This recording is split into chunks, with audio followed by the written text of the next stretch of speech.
we're here with another episode of Conversations and Connections. We are the official podcast of the Family Crisis Center of East Texas. I'm Stuart Burson, the prevention coordinator for the agency, and we're on the road today. We're on the campus of SFA at the School of Social Work, talking with Justifer Davis here at SFA. And we're actually going to talk a little bit about the SWAT, the student SWAT organization. And of course, we got Justifer here who's going to explain what SWAT is and what SWAT is all about. Justifer, thank you so much. Oh, no problem. I'm glad I appreciate it. And I will ask you just to get a little bit closer to the mic. No, you're good. You're good, man. You're good. So I guess first things first, SWAT, I know it stands for the Student Wellness Action Team. And in the past, at least I know for us on the prevention side of the Family Crisis Center, we've worked very close with SWAT students in the past. So I guess briefly, let's just talk about what does SWAT do? What purpose does this organization serve? Well, we are a peer education group on campus, and our purpose is to inform the student body just about the various dimensions of wellness and creating a safer and healthier campus community. Okay. And so what does SWAT really concentrate on? Because I know when we work with SWATs, I know in the past, I don't know if this changes every year. I know when I first came on board at the Family Crisis Center and I was introduced to the SWATs was all about anti-relationship violence, violence prevention.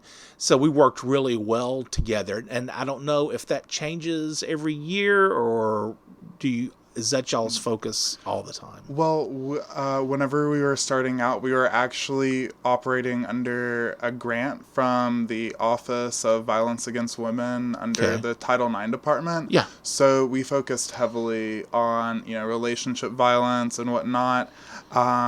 We are no longer sponsored by them, but we still do focus on that, and we've expanded a lot of the topics that we like to advocate for. Our main mission has always been to promote wellness. According to the World Health Organization, wellness is defined as a state of complete physical, mental, and social well-being, not merely the absence of disease or infirmary.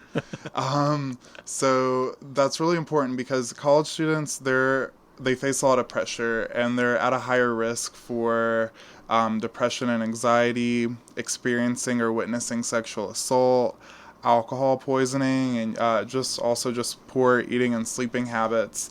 And one of the ways that our organization SWAT tries to combat this is through promoting wellness. So we've adopted a few key issues that we like to concentrate on. Okay. That includes, mental health and stress management, sexual health and safety, sexual violence. So like for sexual violence, how to prevent it, but also if you see it occurring, or if you think or you suspect it may happen, how to intervene and what to do in those sorts of situations. We also focus on LGBTQIA plus rights and inclusions, and drug and alcohol use and abuse. So like safe drinking practices and prevention measures. Okay. Excellent. So it's really, it goes beyond just the relationship violence part. You take into consideration the whole well-being of the student. Yeah. That's great. Well, I know one of the things I was really proud of the SWATs in the past, when the Family Crisis Center has come on campus to do, every year we used to do Safe Spring Break. And this past year we kind of changed it to Safe Summer Break because... Very fun. And, y'all really helped us a lot, not only at the event, but helping get set up and finding folks to participate and all of that. So that was really cool. How many students do you have so far involved in SWAT? So 2 years ago we had about 15 members, and then over the past year with the pandemic and people moving back home and things going online, we had to make a lot of adjustments and a lot of changes, and we've kind of dwindled down to just 5 members. But really excited about this upcoming year to expand our membership. Yeah.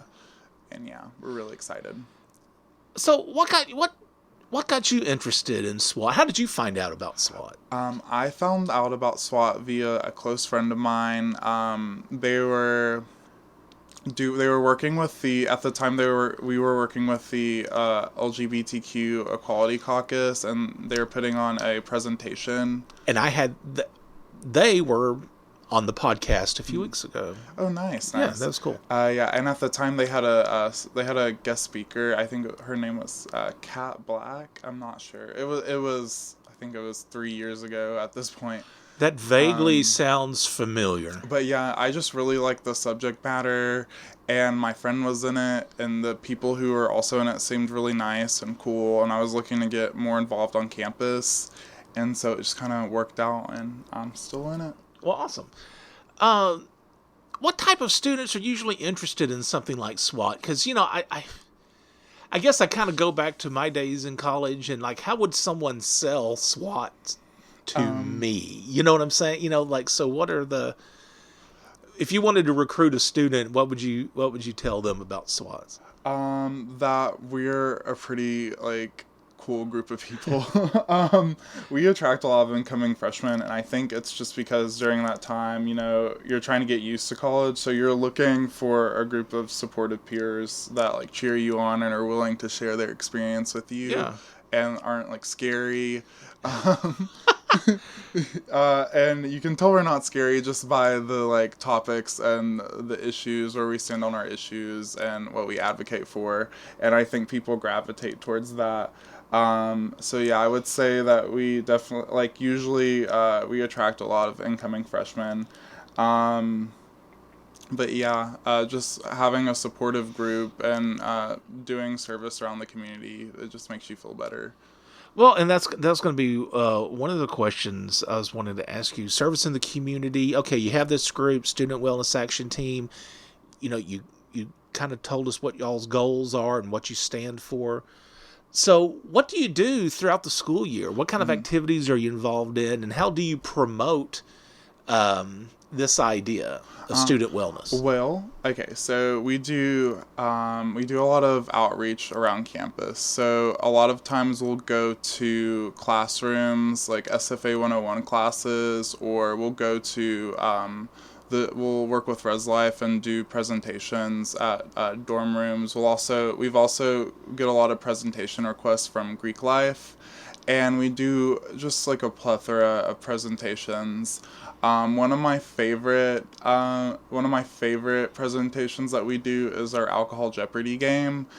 We've done that in classrooms. It's an alcohol safety sort of training, and it's in the format of a Jeopardy game. Okay. And it's not just an old person telling you not to drink, because and I think and that's important. I mean, and seriously, I think to engage college students is important. Not to just throw up a PowerPoint a lot of times and just talk. A lot of people don't know what to do when their friends get alcohol poisoning. A lot of people don't know what to do, and just with campus culture and whatnot, you are at a risk of that occurring, depending on what you do. A lot of people don't know that there's driving jacks, that there's a service that will take them home if they're not in the right place to drive. Judgment free, and so just piggyback off of that, a lot of what we do is also just spreading around campus resources. So we do a lot of promotion for driving jacks to kind of offset the risks of students getting DUIs, UWIs, or getting injured from that kind of stuff. Right. We also work with the counseling clinic a lot. Our faculty advisor is actually she's the director of counseling services at SFA, Jill Milam, just an amazing lady. We work with her, and so we'll promote the counseling service that are on campus. Many people don't know that they get 4 free counseling sessions in a year or more if the counseling department think that they may require it. We also do work with the counseling department to give QPR training, which is suicide prevention training for our fellow peers, because like I said earlier, college students are at a greater risk for depression. Yeah, we do. As far as sexual violence goes, we have a tabling activity that's really popular outside of the student center. It's called the Wheel of Consent. And so we come up with a situation where people may be getting intimate, and you spin the wheel, and it'll have different responses, and it'll land on a yes or a no or a maybe or I'm tired, and we'll ask them, is this consent?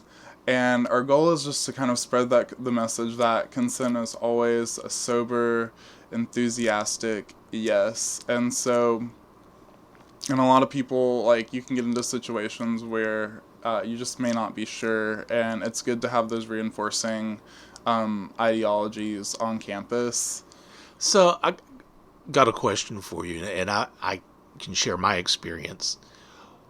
How is it on a college campus when you are talking to your fellow peers about the importance of consent?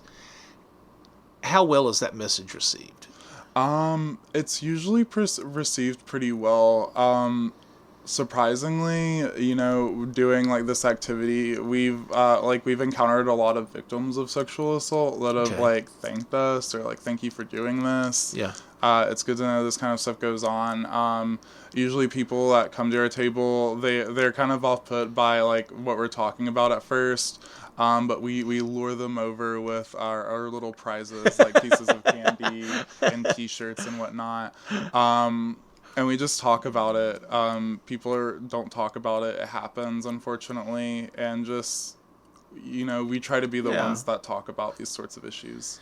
I know sometimes when I'm talking about consent on campus, it's not maybe necessarily visible, but I sense inside a student's mind, they're rolling their eyes at me, because it's like, it's such a drag. It's taking the fun out of the moment. And I tell them I get it, but man, you don't know how important it is to get to get consent, right? Yeah. So we're here in the School of Social Work where you're a grad student. So let's talk a little bit about Justifer before we wrap things up. What are you from this area? Are you from East Texas? I'm from Southeast Texas, kinda. I'm from a place called Port Neches. It's in the greater Beaumont area. And I moved here in 2017 to start school. I actually recently graduated with my degree in psychology, and I am back here as a graduate student. My major is actually clinical mental health counseling. My ultimate goal is to be a therapist. And I'm a graduate assistant for the School of Social Work. So I'm here a lot of days. I'm helping them read through department manuals and inputting data from their performance evaluations and whatnot. Real boring stuff. All the fun stuff, right? But I really like this department. I really like the Human Services department where I take all my counseling classes and whatnot. So what attracted you to to study this, to get into counseling and psychology? Well, I originally came here as a nursing major. My mom's disabled, so I know that I've always wanted to sort of be in a helping profession and just to better like lifestyles in some sort of way. I started as a nursing major. I took classes, and before applying to the actual like School of Nursing, I realized that I was a lot better at just talking to people, and I was more interested in like the psychological aspects of things, and just more like giving of a more holistic form of healthcare. Like